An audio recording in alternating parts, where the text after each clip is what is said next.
I rolled your car down the highway. Oh, yeah. I was fine. What's up, everyone? Today we're talking about problems. So how do you react when problems come up? Do you freeze? Do you start swinging like me? Or do you run away? Today we're looking at problem solving and how to create a process so that you don't have to freak out every time one pops up, and they're definitely going to pop up. People. My name is Todd. I'm here with my wife and business partner, Jen. Hello. What's up? You're listening to the Hello Hair Pro podcast. Before we jump in, this episode is brought to you by our friends at Ping Pong Design and Marketing. Ping pong. I even paused there for you. Thanks. Do you want to love your website again? Or are you looking for more clients to fill your business? Ping Pong is offering our audience special discount on any website or digital marketing campaign. Check out the show notes. For that info, reach out to Chris. Talk to him about your needs. Ping Pong, not just for hair pros, but the entire beauty, health, fitness industry, and pretty much anybody. I'm sure he can help anybody. Yeah. So just reach out. He's amazing. On to the show. All right, we're talking about problem solving. Let's do this. This is a big topic, but we'll do our thing and boil it down, I guess. We'll solve some problems. We'll solve some problems. So I think the first thing we need to recognize is that most people just aren't good at solving problems. Mm-hmm. And I think it's just due to lack of a proper assessment or view of yourself, right? And the two that I want to talk about today, because I'm sure there are, I'm not a psychologist or anything. I'm sure there are, You're not? Tons of reasons. You're so funny. Comment below, everyone, if you think Jen's funny. So, I wish you could comment below. Two of the they can comment on Instagram. Okay, comment on Instagram below. Comment on Instagram. Clearly that's where I live. So, two big things that we see are, one is called the Dunning-Kruger effect. If you have it, we'll talk about it a little bit. Yeah. If you're not familiar with it. And the other one, I think, is just breaks down to confirmation bias, which is what I see a lot of people lean towards.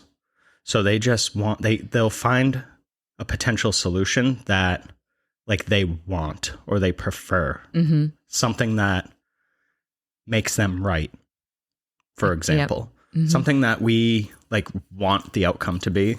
So we're like, oh, we found the solution. It's great. It's this. But it might not be the best solution. It might not even be the right solution. Yeah. So you've got to be careful with that stuff. So Dunning-Kruger effect. Listen, there was a study, you can look it up. I don't even remember when it was. And basically what these two, I think they were psychologists. I don't remember. I think so too. Actually. But they looked at groups of people, and what they found was overwhelmingly that people rated themselves a lot higher or a lot more, what's the word I'm looking for? Help me out. They rated they were themselves better at it? Yes, a higher ability. There's a word I'm looking for, but I forget it right now. And since I just make up words, I can't think of one quick to make up. It's all good. So what they found actually was that humans judge themselves to be better than other humans by a degree that violates the laws of math. It doesn't even make sense. Okay. So for example, they looked at driving skills. Oh, I'm a great driver. Of course you are, along with the other 88% of people that rate themselves above average. I'm horrible. Think about that number, 88%. So that's a big number. Almost 90% of people think they're better than half. That math doesn't make sense. No. I'm very aware of my driving skills, and they absolutely suck. I probably shouldn't even have a license. She's not joking. Those of you that know me, I'm not. We can talk about all the accidents. Yeah, there's many. Remember when you stopped at that yield? And I was like, why would you stop here? Nobody's going to expect that. And then, bam, a guy plows into us, and he was like, are you guys all right? And then he was like, I'm sorry I hit you. I just wouldn't expect somebody to stop there. I don't think I've ever laughed harder standing on the side of the highway. Oh, there's lots of those stories. So, yeah, 88% of people can't be above average. It doesn't, the math doesn't work out. No. So here's the kicker. Those with the least ability are often most likely to overrate themselves in their skills by the greatest extent. So the Interesting. people that know the least have the least amount of knowledge. And we see this in the hair industry, right? These Yeah. are a lot of times. What was that? Don't even know. All right. So oftentimes we talk to people coming out of school and you can tell immediately Oh, yeah. when they just start telling you how amazing they are at everything. And I'm like, you're making it difficult for me to get to know you because you're starting with a lie. But the problem is they don't know they're lying. Yeah. Like they're not doing it on purpose. Most often. They just, right. Some do. Yeah, of course. Yeah. Some claim stuff and then you see it and then they try to hide it. Yes, we've been there, done that. But so they also looked at experts and how people rate, and I fall right into this one. your average person rates themselves higher than an expert would rate themselves. Oh, no, I don't fall into this one. I didn't know what you thought I was going to say. There's one that you have on there that I'm like, wow, that's me. I always forget that. Oh. All right. When you get there, I'll tell you. I thought it was this one. That's definitely not me. Okay. So moving on, maybe this is it. I don't know. So people with moderate experience have less confidence. Nope, that's not it either. So they know enough to know they don't know very much. Yeah, that's a scary place to be. But when you are, go ahead. The awareness factor that comes in and you're like, holy shit, I thought I knew all this and I still have so far to go. Now, like, where am I at? So I think that's a super exciting spot for people to be. I would agree, but because you can really make the decision to like learn. Where do you want to go with this? Right. What do you want to do? Where other people might be like, whoa, it's so far. That's too much work. I'll run away. Yeah. Or I'll make an excuse. I'm with you. I would agree with that one of being excited of all the opportunities you can have to learn. But so moving on to experts, they tend to be aware of how knowledgeable they are, but they make a different mistake and they assume everyone else is on their level. This is me. Okay. I truly forget. And I was like, what do I have to offer? And then like, I'll talk to you. They're like, wow, you know so much. And I'm like, I don't really. But then I'm like, I've been around for, 62 years. Huh. So I often forget all of just the stuff that I have that, I don't always realize the value of it. Right. This is the one I was thinking of. Gotcha. So I don't even know if this applies, but when I was in driver's ed, I don't know why I remember this. We did like a reaction test and my reactions were really high. And I guess it doesn't necessarily directly apply, but maybe it's a fun story. Fuck it. I'll tell it. Go for it. So my reaction time on like this pedal thing was like really fast. And I remember the instructor, Mr. Smith was his name, believe it or not. Yeah. And he said, you have to be careful. And I was like, why? I'm wicked fast. I could stop. Wicked fast. If I see something happening, I can stop. And he said, yeah, you can, but other people can't. Yeah. And your brain will think on the road that everyone else thinks how you think and can react how you can react. I speak to you often about that. Like, you think everyone thinks like you. They don't. So it started when I was like 16, getting my license. I'm pretty sure I had to redo my driver's ed stuff many of times. All right. You're welcome, everybody. So you might be asking yourself, all right, like, why did you just tell us about the Dunning-Kruger effect? Well, you need to know where you fall so you know how you solve your problems. Yes. Like where do you sit with that? I'm just trying to make it make sense to people, Jen. You don't have to yell at me. Comment below if you think comment. I need help. Come back me up. All right. So yeah, you need to understand that while you could be an expert at something, you're less likely, I think, to be an expert at everything. Mm-hmm. Like you can't be. Of course. You know what I'm trying to say? So I think if you're aware of these sort of biases and effects that just happen to our brains and you recognize them, then you can step back and look at things logically. I think if right now anyone just was like, oh, I do that. Like, that's an amazing thing to learn about yourself if you didn't realize it, but now you have the self-awareness or you forgot and you're like, whoa, that's what I do. Like, that alone will change what you do, at least for the rest of the day, or depending on when you listen to this, just knowing how you react to stuff. Yeah, for sure. So, like, how does somebody know where they are?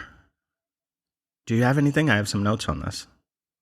Well, I just realized which category I fall into, but But how do you really know? Because you're rating yourself somewhere that maybe you're moderate. I mean, I would say you're an expert at hair. Right? A lot of people listening that do hair are probably likely experts at hair. Doesn't mean you're an expert at business. Doesn't mean you're an expert at...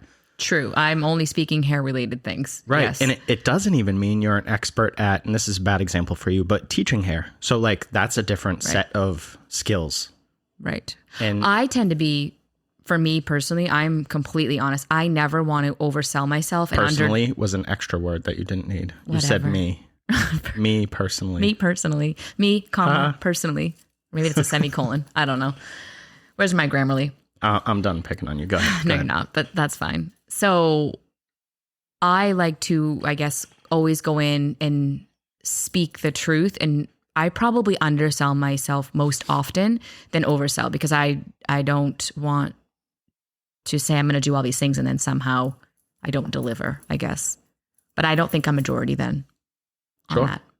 Yeah, for sure. And we see it. I mean, a lot of new people come in and they oversell themselves. And I'm just looking at them like, I don't know if that's possible. I love when we chat with someone and they're like, I want to, like, I'm not great at this, but I want to get better at it, whatever it might be. Oh, I don't even even care what it is. Yeah. Just when somebody can say that and they're not just like, I want a job. I'm awesome at everything. Right. Like I'm so sick. You I'm don't so even, good at this. yeah, I'm so good at that. Actually, the people that do come in, because it's a because question we often ask. those people are often, what I find, they're a lot harder to coach. They think they're ahead. They think they... Yes, those ones. The ones that come in and they're very honest, like I know, or I believe I need help with X, Y, and Z. I generally cannot wait till their technical interview, because I'm going to tell you they're probably better than they give themselves credit for. And those are the ones that I very much enjoy teaching. Do you remember the technical interview? We saw like handshaking. Oh, yeah. Oh, yeah. It's cool to watch, but that's because it's an uncomfortable position. They're putting themselves in a position to be judged, even though for sure we're not judging. Or you're just judged in your life every day, but now you're like, whoa, someone's actually like right there doing it. Yeah. But in our situation, you have the job. I just need to know what's your education plan. Yeah, so that's what I was trying to get at. Write that up for correctly. Sure. We're not judging your outcome. I mean, unless something goes horribly wrong. I mean,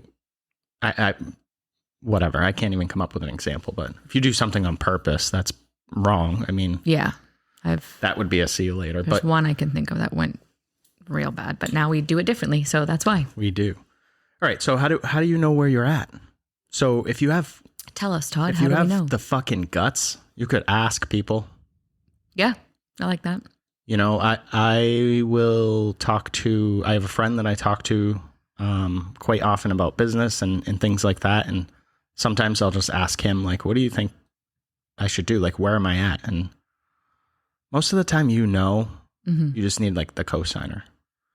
So I think that's one for sort of like a self-assessment, like ask family, ask a coworker, but you've got to be open and willing to the response. Yeah. Constructive criticism. That's how I sort of in my brain put that, so that it's not like someone's coming at you, but you want to be constructively criticized. Like, tell me what I can do better. Tell me how I can grow. Tell me how you see me. So the next thing I had was to keep learning. So the more knowledge that you have over time, the less likely that you're going to have holes in your knowledge. So general knowledge, read books, study. If you're trying to learn something specific, read about topics that support that. Yeah. Say you're trying to learn about industry, look at, whatever the business, even if you're not an owner of a salon, look behind the curtain, talk to the owner of your salon, because someday you might want to open a space of your own. Right. Or you might want to understand what that owner is thinking, so that you can understand the workings of the business. That's what I just said. Oh, I just said it my own way. It was awesome. Look, a bird, a butterfly. Oh, a squirrel. Someone's laughing at that one. Yeah, for sure. So I think those two things, like asking someone and then just keep learning, right? And honestly assess yourself.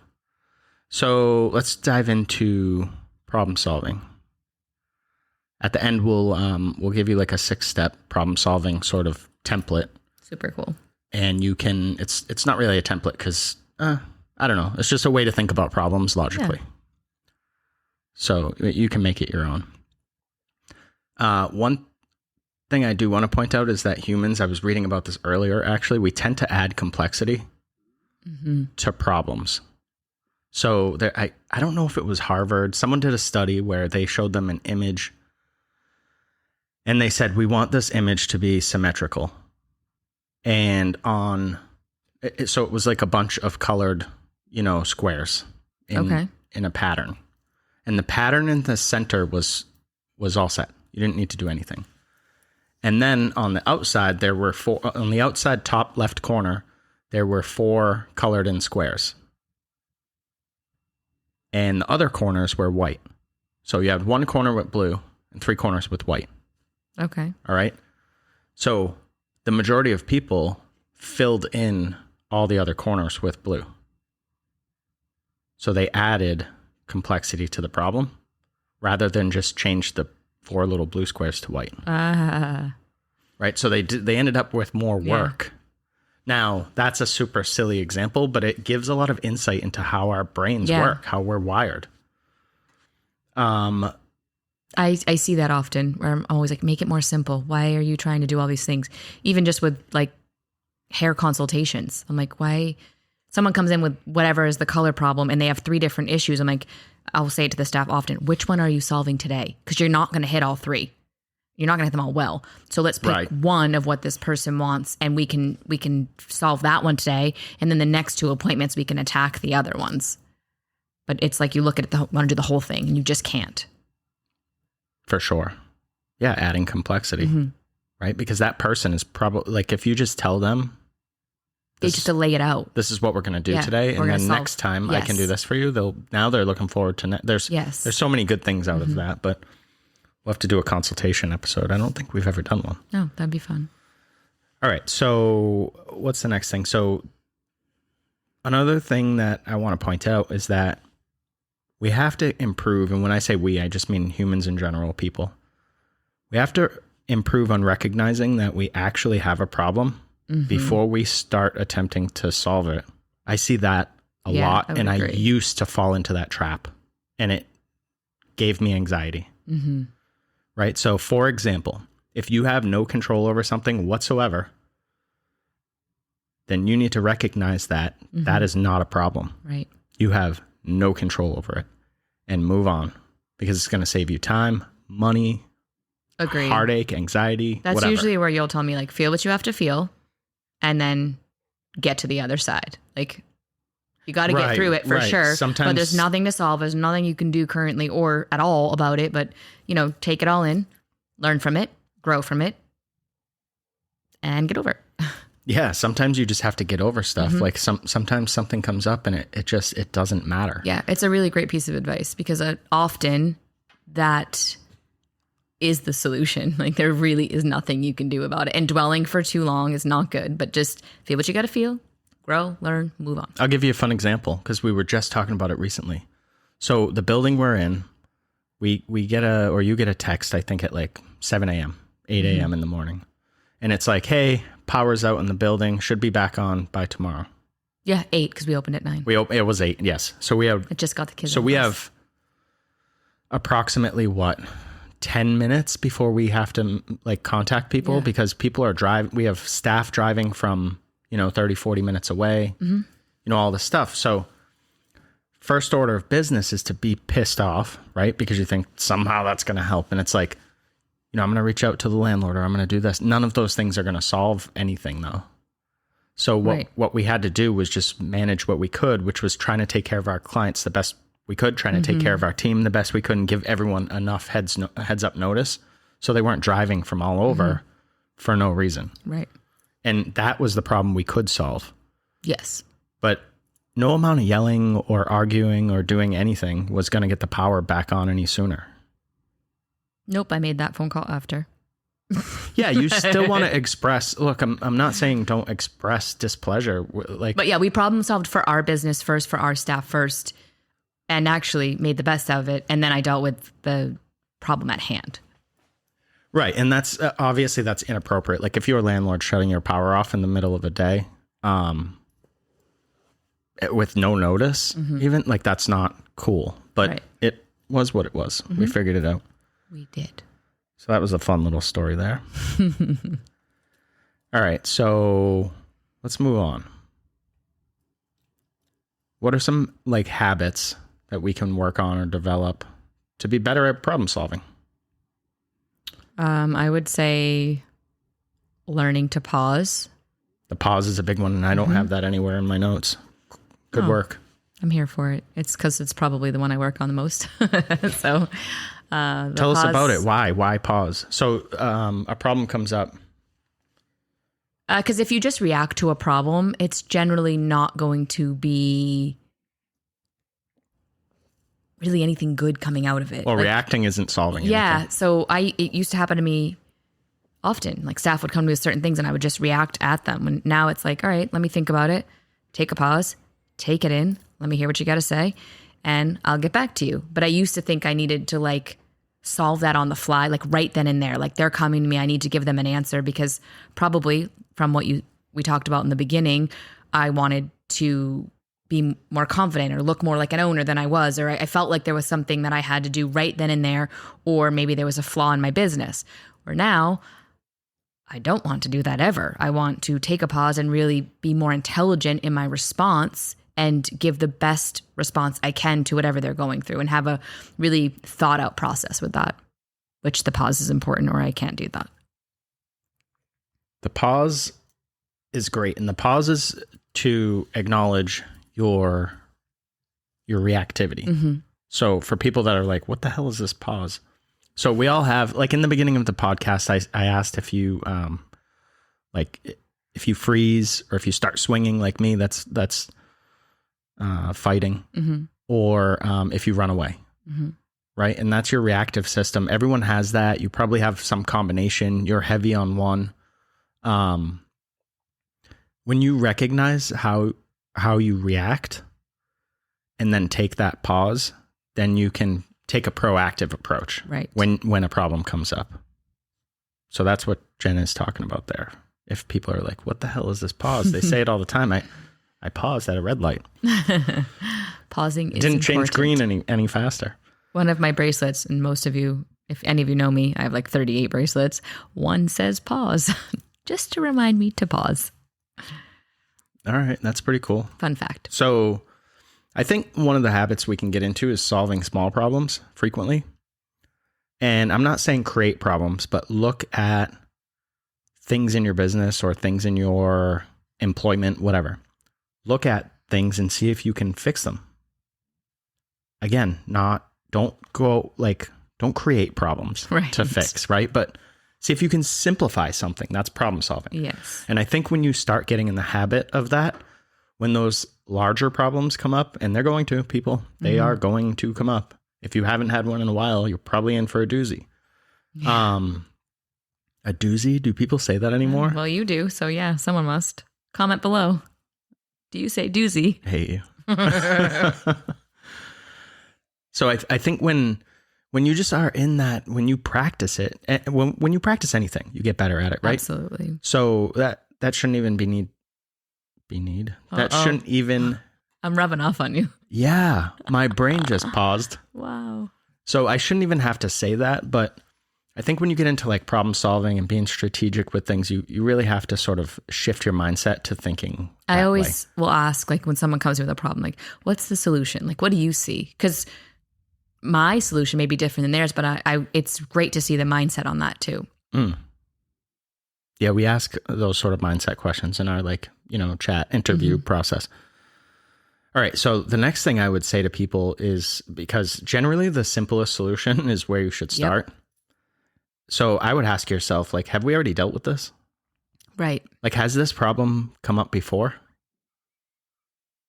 And if so, why didn't we systematize this already? Why am I? So now you're learning about, past issues or whatever. Agreed. Plus then too, you hopefully learn and grow from the past situation you were in like that, so you can actually deal with it better this time around. Right. And the reason I bring up oh my gosh.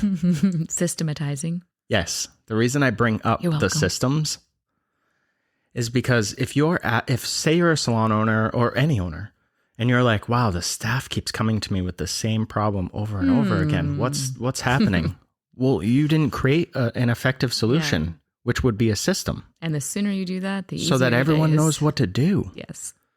if somebody on the phone is asking, as we get this a lot, if somebody on the phone is asking for pricing and they're all over the place and they're trying to figure out ways to, because some people are just trying to figure out a way to get the best deal. That's what they should say. Hey, how can I do this for as least money as possible? Yeah. That's what they should say. But they try to like do this sidestep thing. So we've worked with our staff on just be brief on the phone.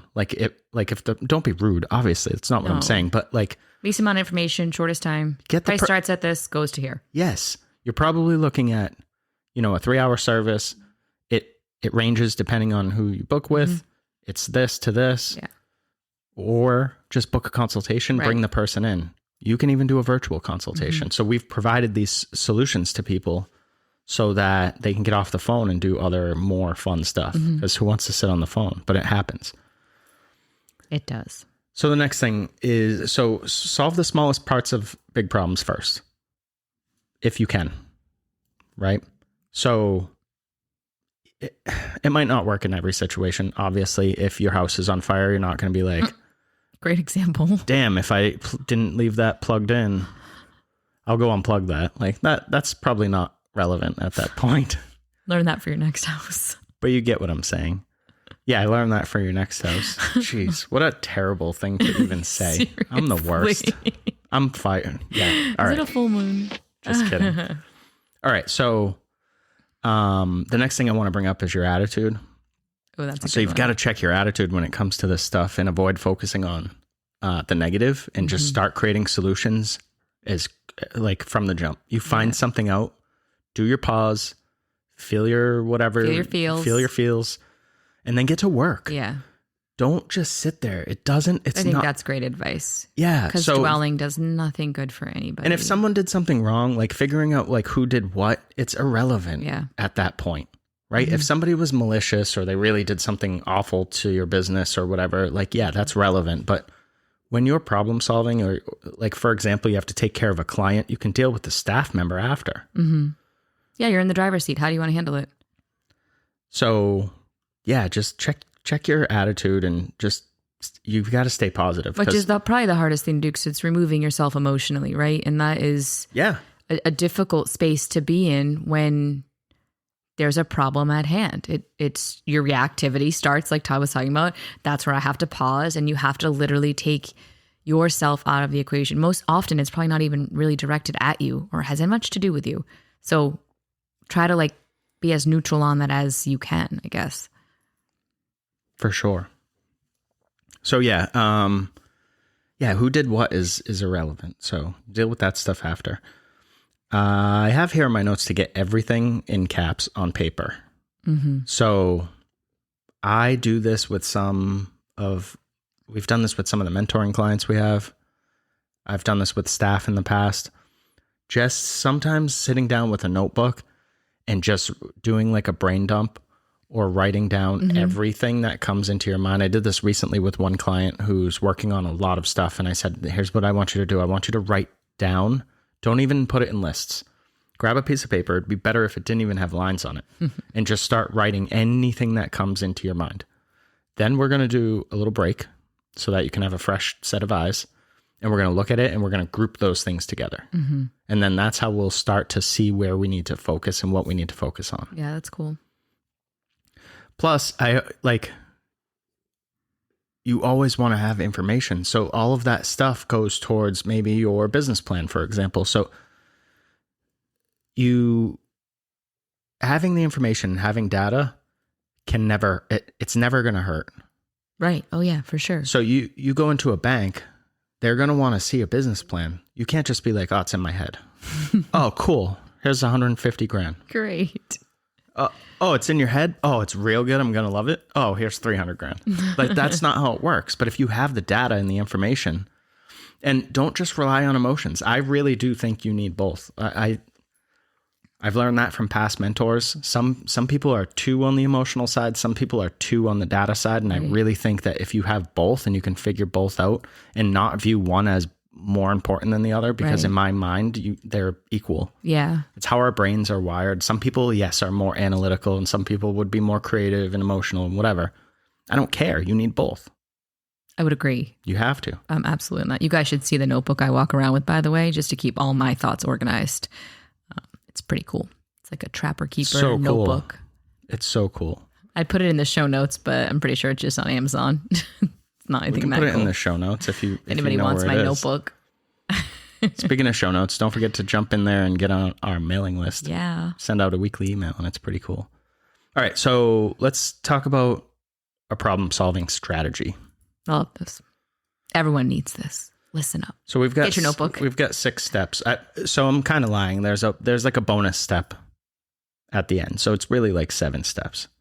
So the first thing you want to do, and this is after your pause and all that stuff, is you really need to define the problem. Agreed. Often it's not what it looks like. It could be, I don't know. I don't have an example. I should have come up with an example off the top of my head. We were talking about this the other day, and I had a good example. Something happened, and I was like, yeah, but that's not the problem. The problem is that, like, this happened first, which triggered this series of events. That's kind of like you sort of, when you're faced with a problem, again, I'm repeating myself, but the pause is so important because let the dust settle so you can have a clear mind to really look at how did that problem arrive? Like what caused that to be a problem? And then you can start to look at like... Because that's closer to the problem, yes, right? What and caused it, yes. What does it ask why like 4 times? Is that what I... Or something like that. Got me on There's that one. Yeah. There's like you're faced with a problem and you would say like, why? Well, because of this, but why did that happen? Yeah. Well, because of this. Well, why did that happen? You just go and down. That gets you to the root Gets you deeper, yeah. Why that occurred so that you can hopefully have a system in place so that if it occurs again, you can deal with it better. Or maybe you can get around that not happening again because you have a system on people understand like where they are in your business or in your life, however you want to look at that. Yeah, I was talking to somebody where they were talking about requiring credit cards to book appointments. And they noticed that their bookings declined. And I was like, oh, you don't say. It wasn't necessarily that they were asking for the credit card. Right. It was the friction. There was an added step to book an appointment. And they removed that and they saw their numbers go right back to where they were before. So sometimes your problem... Right. You might have first been like, simpler. oh, it's because I'm asking for a card. Well, yes, but not probably because of why you think. It's nothing to do with the card itself. It's just they're trying to make this appointment as fast as possible. They just want the appointment, and there's too many steps now. For sure. I believe in the least amount of steps. I do too. So step 1, define. Step 2, collect some information. Like what is happening? You've got to have that information or else you don't know where to go next. Right. So moving on is to sort of analyze the information that you have. So now you've defined your problem and you know what's happening. Now we can talk about why it's happening. Right. So that gets us closer to that sort of root cause. Step 4, we're going to make a plan, take action. Perfect. It might not be perfect, but that's okay. We can run back through. You'll learn every situation you go through how to get better and better at problem solving and coming up with that plan. Hell yeah, for sure.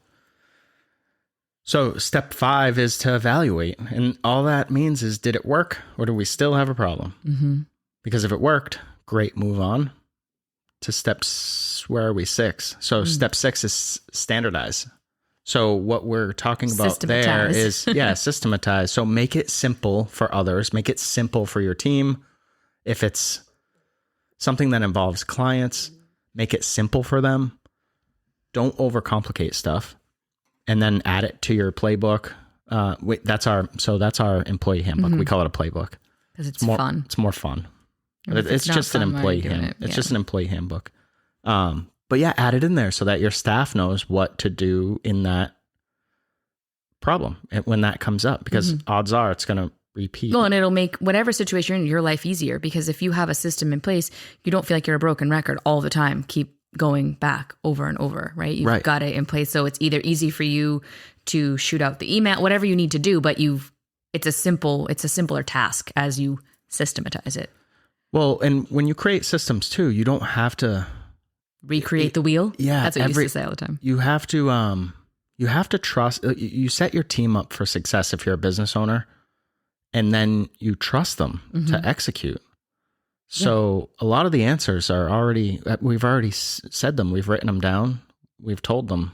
Like, so in similar situations, now our staff can apply, because I like to work with problem solvers.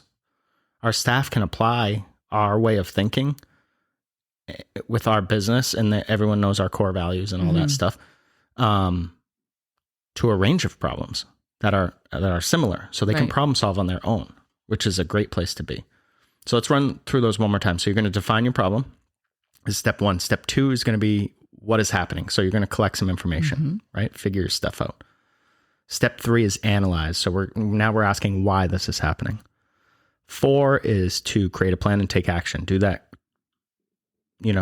relatively quickly. Some problems are going to take a lot longer to solve. Step 5 is evaluate. Did it work or did it not work? If it worked, you're going to move on to step 6, which is just standardize and make it simple for everyone else so that your organization, company, whatever you have, can flourish. All right, step 7, here's a little bonus. You can evaluate your process.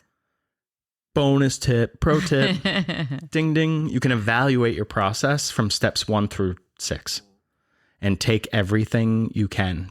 Weigh your pros and cons. If you needed help, for example, if you have a problem you can't solve on your own, which is super common. Yep. Get with the people or person that helped you solve the problem. Phone a friend. And you probably already have everything written down, because I told you to write everything down in your notebook. But now write down and evaluate your process. Like, how did that go? Well, this could have been smoother, or I couldn't get a hold of you here, or I needed to go in a crisis mode here. Something you have a flood or whatever at your business. It's certain things are there, and now you can evaluate and look at that and like, how do we deal with this if a similar situation comes up? Right. And just create a little bit of a system there. I like that bonus tip. Ding, ding. We need like a little bonus bell, like an arcade bell would be cool. Okay. Do you have anything else? That's what we got. That's our day. There you go. Just smash that microphone. Into that. So here's what I was thinking. I'm gonna finish up this episode with behind the scenes of our podcast, because we're coming up on a year, and I think if you care, here's a behind the scenes of something that Todd and I go through, and it's relevant to this episode.